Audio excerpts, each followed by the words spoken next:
There's no amount of success at work that can compensate the lack of success at home. They'll be like, oh, it's really easy. But it's so difficult to imply in day-to-day life. I felt like I was tied to four horses, each limb to one horse, and they were all running in different directions. Decluttering the body, that's really the need of the hour, not just in the top leadership. I think overall. We're all climbing metaphorical mountains. So with a focus on helping leaders achieve a zero regret life, how is true success defined?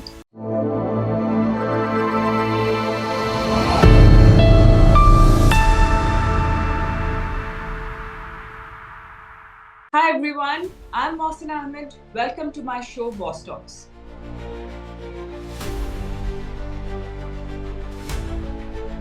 Today we have with us Saahil Mehta, who stands as a transformative force in the world of leadership, inspiring ambitious entrepreneurs and leaders redefine success through clarity, balance, and conscious living. As an entrepreneur, leadership coach, member of Dr. Marshall Goldsmith's 100 Coaches, and a passionate sustainability crusader, Saahil has dedicated his life to empowering individuals to scale professional peaks without compromising personal well-being. With a proven track record of coaching leaders from global giants like HP, Bank of America, P&G, and Tata Group, Saahil's influence extends across industries and continents. His work with prestigious communities such as EO and YPO helps leaders shatter barriers, declutter their minds, and realign their goals to achieve zero regret lives. Beyond the boardroom, Saahil lends his expertise to NGOs and non-profits, amplifying their reach and driving impactful change. A mountaineer at heart, Saahil has scaled iconic peaks like Kala Patthar, Mount Elbrus, Mount Kilimanjaro, and Choppy,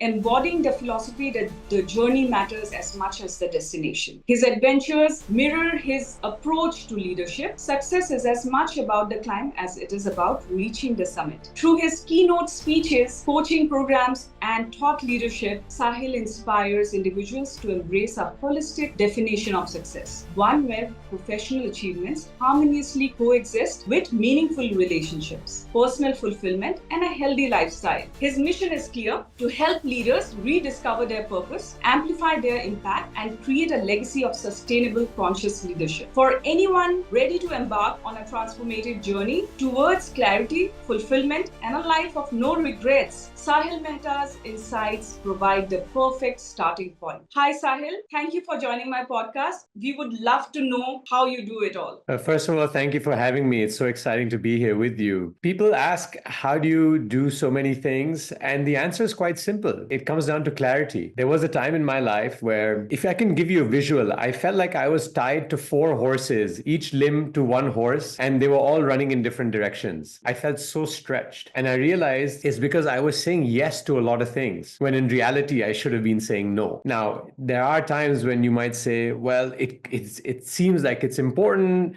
I don't think I want to miss out on this. I realized I was saying yes, when in reality, I wanted to say no. And by saying yes, I was just feeling extremely overstretched. It all came about the clarity element of it when I said to myself, Sahil, this is not sustainable. You're going to burn out if you keep going at this pace. And so in our mountaineering world, we have something known as the 7 summits, which are the tallest mountains on each of the 7 summits. And I asked myself, I said, Sahil, what are your 7 summits? And for me, that's really the definition of success. A lot of people say, I want to be successful. And I tell them, great, what does that mean? And they think about it for a little while. I want to be rich. And I go, great, but what does that mean? Is it rich in wealth? Is it rich in health? Is it rich in relationships? Something else? A combination of all of them? And so I realized it's never one thing. And so when I define my 7 summits, which includes those 3 things, but also includes community, social impact, fun and recreation, etc., I said, okay, where am I in all of these? And where is it that I want to go? And so every time a decision would come my way, I would ask myself, is it in line with any of these 7 summits? And if the answer was no, that was easy. I just said no. And if there were too many yeses, I was like, which one is a higher priority? And so by being more conscious and more intentional about where it is I want to go, I was able to say yes and no with a lot more confidence. And that allowed me to free up more time. And that time meant I was getting work done that was in line with what I defined as success or in line with the company's direction, but also my personal life. But it also meant I had more time for the hobbies and things that I love to do, because it's not only about work, it's about balancing between work life and your personal life. And so I was able to pursue my passions, for example, the mountaineering, which you highlighted, as well as spending more time with family. So it really comes down to clarity, which enables you to make the right decision for you. That's so well put. Clarity is actually filtering. You're filtering, and then you align your goals and your happiness with each other. It's very easy to say for many people, as in terms of when people will listen to this, they'll be like, oh, it's really easy, how Sahil is putting it. But it's so difficult to imply in day-to-day life. So how do you create this process? What is the first step towards this clarity? I love what you said. My mentor, Dr. Marshall Goldsmith, he always tells me, he goes, Sahil, everything I say is really easy to understand, but not so easy to implement because it requires three things: courage, discipline, and humility. And so I'm not going to lie, it's not going to be easy all the time. There are some decisions you will have to make that are really tough, and others may not like it because there could be expectations involved. Here's the thing that I say: even if you say no to a few things that you were saying yes to before, rather than everything you should really be saying no to, it's still a step in the right direction. And we don't have to climb Mount Everest on day one. Take baby steps. The things which you feel are very easy to say no to, start with those. And then what will happen is life becomes a little better. You go, wow, I'm feeling better, I'm happier, I have more time, and it builds momentum. And then as that momentum builds, you then tackle the next one, which is a little harder. And then you tackle the next one. But if you go straight for Mount Everest and you fail, you'll say, oh, you see, it's so hard. I tried, it didn't work. And then you just go back to doing whatever you did.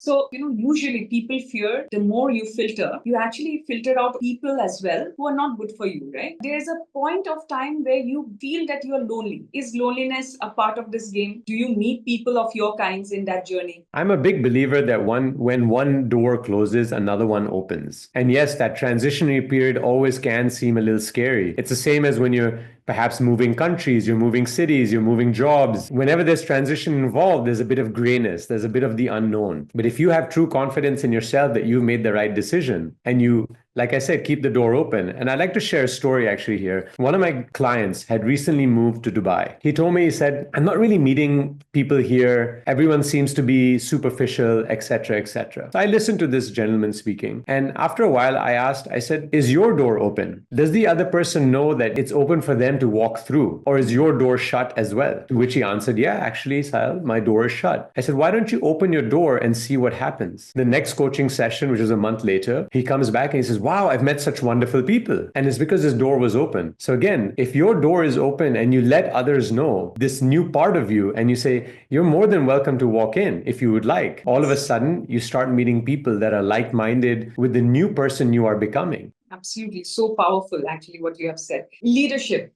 basically corporate leadership. Usually people have this tendency of pleasing their superiors and creating that environment where they are accepted and they're probably in that group situation. So how does a leader define his clarity as he grows in the corporate scenario? How does he define his clarity? And his understanding that I need to balance out, because usually corporate leadership, you see that they're more stressed. Though all the perks and all the lifestyle and all the luxuries are there, the position is there, authority is there. But when you go up the ladder, you see that stress. You see that always they are on the phone or laptop, that kind of a lifestyle they are leading. So how do you define that? And what do you coach from your coaching way? How do you clear this out? You mentioned a few things here. One of the things you started with was people pleasing. So let me start with that one first. In people pleasing, yes, you can say things and do things even if you don't agree with them, just so your boss is happy. Now, that might be a short-term win. However, in the long term, it's a relationship that's being built that's not on authenticity. I always tell people I'd rather someone hate the real me rather than like the fake me. In this particular case, if I feel that my boss has instructed or said something or that doesn't make sense, rather than trying to just please them and say yes, yes, yes, how about I share my perspective and let them know this is what I'm seeing. It may add value, it may not, but at least someone knows that you've been thinking about it and you might actually offer a good idea. It's all about how you communicate. I find that most of the challenges that the world faces in today is a lack of communication or a lack of good communication. Even if I look at the household, my relationship with my wife, it only got a lot better together when we went through certain rocky patches when our communication improved. And so I asked myself, when I say something, how am I sure that the other person understood it correctly and vice versa? And so coming back to the boss and just saying, yes, one, if you don't agree with something, first make sure you understood it. Many times we don't understand what is being said or what is being told. And once it's understood, if there is a different opinion or a different perspective that wishes to be offered, can you offer that? But at the end of the day, you have to realize that the power lies with the person who has the power to make the decision. So sometimes you have to come to peace with it, that even if you don't agree with your boss or not, if they've not created a safe environment for the team where they can share, maybe that's not the right role for you. Maybe you need to be in a different division or a different company altogether. So, coaching leaders from top companies, what are some of the unique challenges these high-level executives face in their position? So really continuing on what I just said, and I'm smiling because I see it so often, is when a leader does not create a safe space for the others around him or her to share and essentially is constantly giving orders. And I just want to quote something from Peter Drucker. He's a guru. He's one of the best. Principles are still being used in management today, even decades after his passing. He said, the leader of the past knew how to tell. The leader of the future will know how to ask. So how do you surround yourself with people, and rather than telling them what to do, ask them, hear what they have to say, and then implementing the collective of the team? Because if you have all these smart people around you, why are you not utilizing their skill set? In my company, I don't have all the answers. I hire smart people. I enable them to make decisions. So that's one thing. Another thing that I see with leaders, they don't realize that suggestions become orders. So let's say you're on my team and you come up with a wonderful suggestion. And then I say, yeah, instead of gray, why don't we make it light gray? What do you think? Now, because it came from the boss, everyone just understands that as, okay, boss said it, so we got to do it. So suggestions are seen as orders. And so it's very important for a leader to be conscious of that, because again, you've taken ownership away from that team member and they're not going to be as passionate about it as they were before. So again, one was, how do you create a safe space and ask people rather than tell people? Two, be very careful when you are giving a suggestion, because it actually comes across as an order. And the third is, we all believe in getting customer feedback. We all believe in getting information from our team members. How about a leader asking their team, based on their 360-degree feedback, which everyone gets, take one thing from that and ask the team, the people that work for you, hey, I saw from my feedback that I sometimes am not good at listening. I'm just using listening as an example. Right. How can I be a better listener? Now you're asking your team who are working for you to give you suggestions on how you can improve on something that you got from your feedback. That's showing humility. And from all the things that people say, you don't have to accept everything. You just say thank you, and whatever works for you, you can implement. And if you think something is not going to work for you to become a better listener, let it go. It's fine. But definitely don't shoot the messenger, because, don't shoot them for giving you some valuable input. If they've taken the courage to share, that's going to benefit you. Take that to your advantage. So these are just some of the things that I see that leaders can implement without too much difficulty, that's going to lift them up and create a better culture within the organization for all those upcoming leaders as well. You have spoken about clarity, and you have a 4-step decluttering method. Can we hear about that? So once you have your clarity, we're all climbing metaphorical mountains, whether it's in career or outside career, wherever it may be. And we're carrying all this excess baggage with us. Now, as a mountaineer, I can tell you, even if you have 1 kilo extra and you carry that for hours and hours, and in our cases, people have been carrying it for days, maybe weeks, maybe years. Yes. It feels heavy and it just becomes a part of you. But once you identify this excess baggage that no longer serves you any function or purpose, you can then use different methods to eliminate it from your life. Because again, something may have served you at some point in your life and maybe doesn't serve you anymore. So the 4-step purpose is really decluttering the mind, body, relationships, and the physical environment. One of the process I would just like to ask you here first, the relationship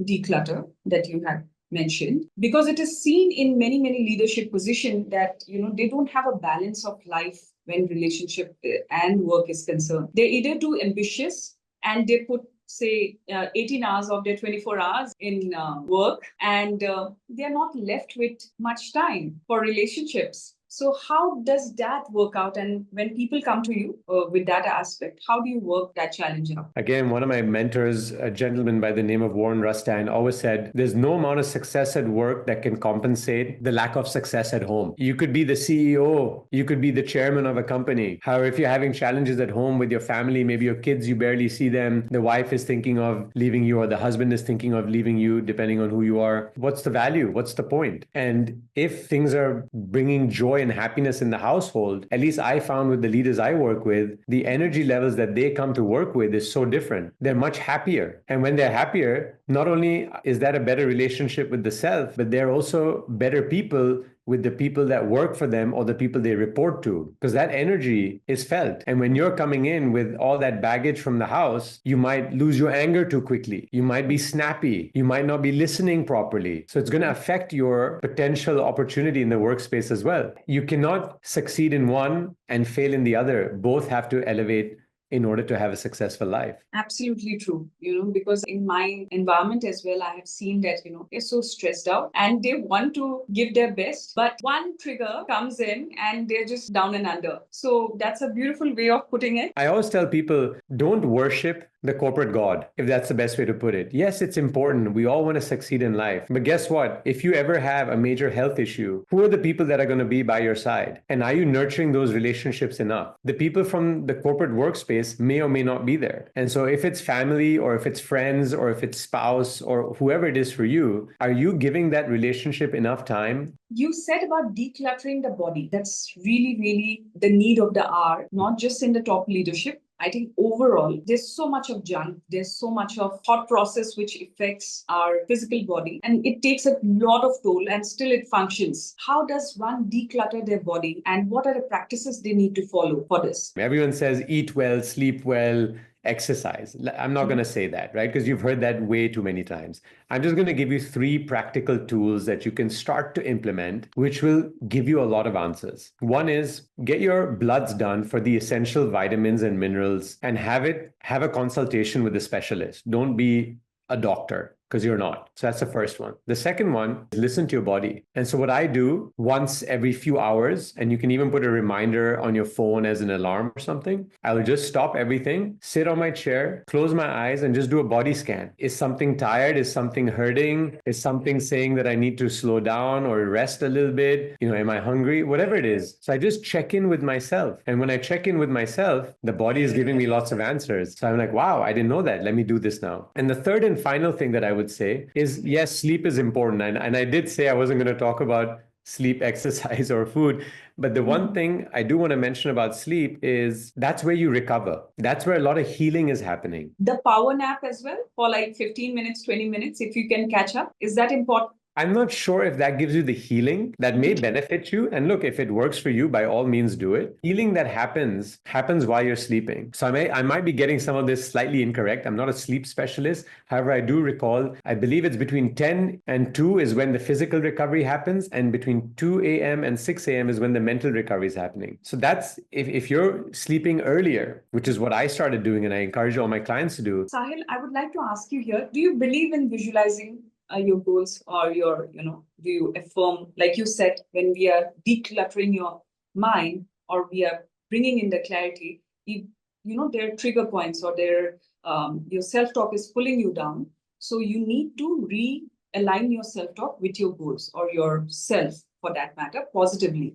So do you believe in affirmations and visualization? Absolutely. The 7 summits I have for myself, I've not only have I labeled them, I've written down what 10 out of, what the summit looks like. And I look at that on a frequent basis to remind myself, even though I'm a coach, I have a coach because I can't see my own blind spots. So my coach many times would be telling me, Saahil, you're not thinking big enough. And thanks to her pushing me and making me think big, I do have big mountains that I wish to climb. And as you mentioned in the introduction, even if I don't summit, it's okay. It's the journey that I'm going to enjoy. I celebrate the steps along the way. I never say it's either the summit or nothing. What does camp 1 look like? What does camp 2 look like? What does camp 3 look like? And every time I hit one of these, I celebrate. And to celebrate is whatever makes you happy. It could be getting down and having 10 push-ups. It could be a glass of champagne. It could be, having a night out with your friends, taking a box of sweets to your parents and spending some quality time with them. Whatever works for you. It doesn't really matter. But every time you hit these little milestones, make sure you celebrate them, because it's so easy to hit one goal and then focus on the next one and not really acknowledge and enjoy what you've done so far. I believe the feeling of gratitude, of achieving that, the blessings that you have received through, that is one part that you're talking about when you're talking about celebrating. Yeah, so visualization, gratitude, affirmations, absolutely all help. But don't do it for the sake of doing it. You have to do it because you believe it. There's a big difference. I know people, they just, oh, I have to do a gratitude journal. I got to write down three things. Oh, I'm grateful for this, this, and this. Yes, it's better than nothing. However, you really need to feel it. And I can tell you one of my challenges that I faced before is as an engineering graduate by education, I lived up here. Everything had to be logical. Everything had to be ones and zeros. Yes. Now I push myself, and thanks to my coach and the amazing mentors I've had in my life and coaches I've had in my life, they've pushed me to get more in touch with my feelings. And I say this because for a man, it's a little harder to do because of the conditioning that's been there in our lives. But again, thanks to all these wonderful people, I tap into how I feel now about things, and I don't just think about it. So I encourage the audience to tap into their feelings too. Irrespective of genders. I come to the mind part. That is something that is so important because that is what runs our whole body, our whole activities. Do you practice any kind of ritual that you have every day, say before going to bed or after you wake up? Something that you do it regularly and gives you that peace and that decluttering that happens. Absolutely. So I have a morning ritual and I have an evening ritual. And the morning ritual, I used to be someone who used to wake up and I would pick this up immediately and I'd start scrolling through it. Here's the danger that I found for myself. I hadn't energized myself yet. I'd just woken up, so I'm not energized fully. And I read something, and sometimes it would be bad news, something that's going on in the world that makes me really upset. Or it could be something from a potential client that the deal didn't go through. And that used to knock me down. And it used to take me hours before I was in a better place. And during that time, I'm not very good as a father. I'm not very good as a husband. I'm not very good as a boss. I'm not very good as a friend because I'm just not being myself. And because so I want to take. You are there, but mentally you are thinking of something else which is out of your control. Yeah. And so I said to myself, I want to take control of my mornings. I want to energize myself. So my particular case, and it could be different for different people, I practice a combination of movement, meditation, breath work, and then either reading or journaling. And when I read, it's a book that is going to elevate me. It's not a book about 50 ways to torture someone, for example, right? It's going to be something that's going to elevate me. And so by the time I've gone through this process of these few things, I'm feeling energized. I'm feeling great. I'm ready to take on the world. So now when I pick up my phone, which is maybe an hour, maybe even 2 hours later after I've woken up, if I read something bad, it knocks me down a little bit, but I'm still full of energy. I see something else that's not so good, it knocks me down a little bit further, but I'm still full of energy. And so I've said to myself that I'm going to take over my mornings and decide how they're going to be before I let the external world enter my mind. So that's something I practice in the mornings. And again, for someone, it could be a walk in the park, listening to the birds chirping. It could be practicing yoga. It could be, just reading, having a cup of tea or coffee on your balcony. It's really up to you, but figure out something that elevates you every single morning before you pick up the phone or the newspaper or, switch on something on the TV. Now, in the evening, I want to have a good night's rest. So I need to calm the mind. I don't want it to be racing. I don't want it to be thinking too much. So again, all screens are off an hour before I go to bed. I dim the lights. I put on some light music. I change into something comfortable. Maybe I'll put on a diffuser with some essential oils, a nice aroma in the room. Now the body knows when I do this on a frequent basis that, Sahil is about to go to sleep. So it starts preparing and melatonin is being released. So it's going to make it easier to fall asleep. It's not that you get into bed and you're just waiting, and it's like half an hour, 45 minutes, an hour, you're still not sleeping. No, generally I put my head on the pillow and within a few minutes I'm asleep. And there's also another thing that I do, which is a very small exercise, takes 2-3 minutes. I keep a little diary next to my bed and I write down all the things that drained me of energy in the day and I note them down. So it's almost a way of releasing that onto the paper. And I do that because after weeks, I notice that there's certain things that keep repeating themselves. And when there are things that are being repeated, I ask myself, hey, if this is happening frequently, clearly it's clutter in your life. Now find a way to eliminate it from your life. But I don't end there because I don't want to end with draining. So then the next question is, what elevated me today? What really made me feel good? And I write those things down. And I say, how can I do more of those things on a frequent basis? So that's how I end my day. And by having a morning ritual and an evening ritual, I just find that the mindset is a lot more calm and at peace, as you were saying. And it doesn't have to be long, by the way. When I'm traveling, sometimes the morning ritual is only 10 minutes and the evening ritual is just a few minutes, maybe 5 minutes. But the point is, do something. It brings in the memory to your mind that you're calm because you have been doing it so long. It's built up your energy and it brings that memory, even if you're doing it for 5 minutes. So, with a focus on helping leaders achieve a zero regret life, how is true success defined? And how are clients guided in aligning their professional and personal goals? That's a great question. Success is very personal. I feel that unfortunately, a lot of people follow success that is put on them. Either it's through conditioning, it's through the media, their families, societies, educational systems. However, it's very important for you to figure out what success means to you. Ultimately, you live in your head. You see the world through your lens, not your parents, not your teachers, not your friends, not the rest of the world. It's so important to do what is right for you, no matter how hard it might be. Because here's the thing, either you're going to wake up one day, 80 years old, in bed, about to die, and you're going to look back in your life and go, I wish I did, I could have. Why didn't I do more of? And if you actually search what are the most common things people talk about when it comes to regret just before they pass, you can do that search and you're going to find that it's a few of these things I've mentioned and more. Or you can say, hey, I want to define success for myself, which are my 7 summits in life. I'm going to focus on taking one step towards these summits every single day because I don't want to live a life of regret. I want to be fulfilled because ultimately success is not something material. We're going after success because we're going after a feeling. And that feeling ultimately is around fulfillment, which is the opposite of regret. So in order to live a zero regret life, ensure you know and you have clarity on what matters to you. Identify and eliminate all the clutter that you're carrying as you go up the mountains, and then ensure through accountability, either by being disciplined yourself or ask a friend to hold you accountable by sharing the steps you want to take, and ensure you take one step every single day towards those summits so that you live a life full of fulfillment, hence zero regret. How long have you been in Dubai, if I may ask you? 17 years. How is life in Dubai and what is the transition that you have seen, in these 17 years and transitions that's going to come in the next, say, 5-10 years? It's a very fast growing city. When I came there 17 years ago and I look at the city now, I believe the population has more than doubled. Infrastructure growth, connectivity, just options. There's lots of things going on. In fact, I can't keep up. There's so much happening. People come from outside and they say, oh, can you tell us about this and this and that? And I said, actually, I've not even heard of it. It's a wonderful place to live.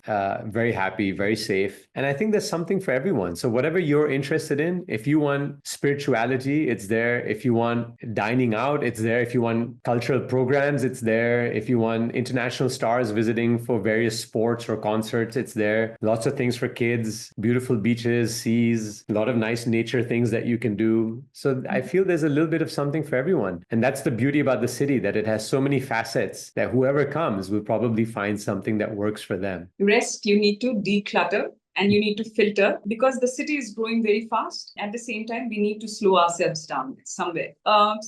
It was a wonderful conversation, Saahil, and so much knowledge and insights that we have received. There's one thing I'd like to say as a closing. You've probably heard a lot of things on this podcast. I'm just going to share one thing with you, and it comes with the story. And the story goes something like this. A sailor goes to the captain and asks for his pay. And the captain says, sure, please come tomorrow. So the sailor is all excited the next day, thinking about how he's going to spend his money, goes back to the captain and says, Captain, can I get my pay? And the captain says, hey, didn't I tell you to come tomorrow? So tomorrow, folks, never comes. Mm-hmm. Whatever you've learned from this particular podcast and whatever you learn from anything that you listen to, just take one thing and apply it today. Don't procrastinate.